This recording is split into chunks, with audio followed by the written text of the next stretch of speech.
Hey guys, this is Hamon, and welcome back to ByteSize, a show where I review games that I have taken interest in. They don't have to be old, they have to be new, they just have to be something I'm interested in. And today, we're going to be talking about two games that are from the Warhammer universe. That is Vermintide 2 and Darktide.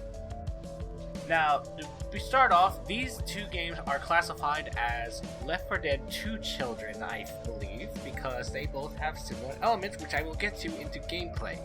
The overarching story is that you are a character in the respective universes trying to foil the plannings and evils of the Darktide, the heretical chaos groups, and in Vermintide you're trying to destroy the works of the Chaos Warriors and the Skaven's efforts to bring in more Skavens and Chaos Warriors, I guess, from the Void.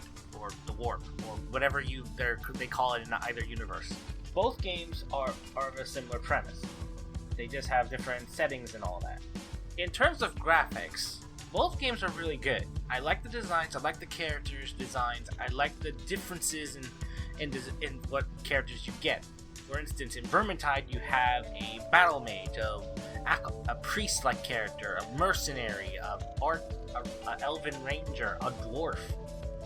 And in Warhammer 40k Darktide, you get zealots, soldiers, this other class that I do not call at the moment, and ogrins, which are these basically big brutes that look like ogres, which I guess that's where the name is, but they really scream to me like they look like the Heavy from Team Fortress 2 in a way. But yeah.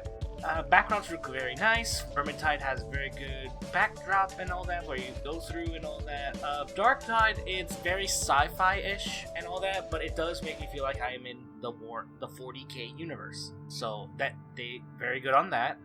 The only issue I have, and there is a caveat to this issue, is that it's very choppy at times, and it gets very slow and all that. But that's one part, is that it's a tech issue on my end, because for one, internet might not be as good for this game for me, and two, to also drill in the fact that I do not have the best equipment for it, I got a notification from the game itself, because as in a rare moment, these games actually have pre-game menus that you can do stuff to change the settings and all that. And Darktide one told me, hey, you don't meet the minimum requirements to play our game, just so you know. So you're gonna be at the lowest setting and everything. Like, we'll still let you play, you just may not be able to experience everything in its awesomeness. Which I was fine with, because I just want to play the game so I can review it. But either way, it was interesting to see that, and it just reminded me that I need to definitely upgrade sooner or later. But in any case, all in all, it looks really nice. Now, in terms of gameplay, I'm going to say this again. It is what's called a Left 4 Dead 2 child, I believe, because it is a similar design and main objective arc that you have 4 people, whether you're by yourself with 3 bots or you're playing with other people, whether friends or just randos that jump in, go through a mission to accomplish this overarching goal within each mission. Whether it's to destroy the summoning bell or something like that, or destroy a soul well in Vermintide 2, or in case of Darktide, I honestly don't know. The one mission I joined, they were at the final boss already when I jumped in.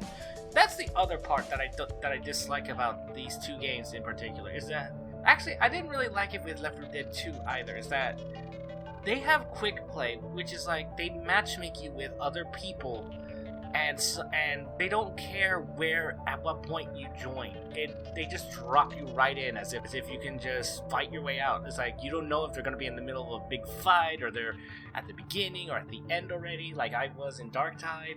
So it's like, it's very problematic in that aspect. Basically, you have to go through a whole private match in order to do that, which is silly. And Darktide even blocks you from doing a private match, because I guess you need to be part of a squad in order to do that, which is kind of bullcrap. But either way, both games are good. The only thing I can say is that Vermintide 2 has a lot of time to have been polished, whereas Darktide had only been released X amount of times. Probably put that in editing, but you know. Anyway. But both games are good as children of the Left 4 Dead 2 formula, and I will definitely recommend checking it out, at least Vermintide 2. Darktide, give it a little time if you need to, and make sure your system meets at least the minimum requirements for it. Both games are available on the following consoles at the price that follows with them. However, currently, Darktide is available on Xbox Game Pass for free as long as you're a subscriber. And with that said, I want to thank you so much for watching. I hope you enjoyed this episode of ByteSize. If you did, please leave a like, favorite, and subscribe to the channel for more videos like this, and I will see you next time. Bye!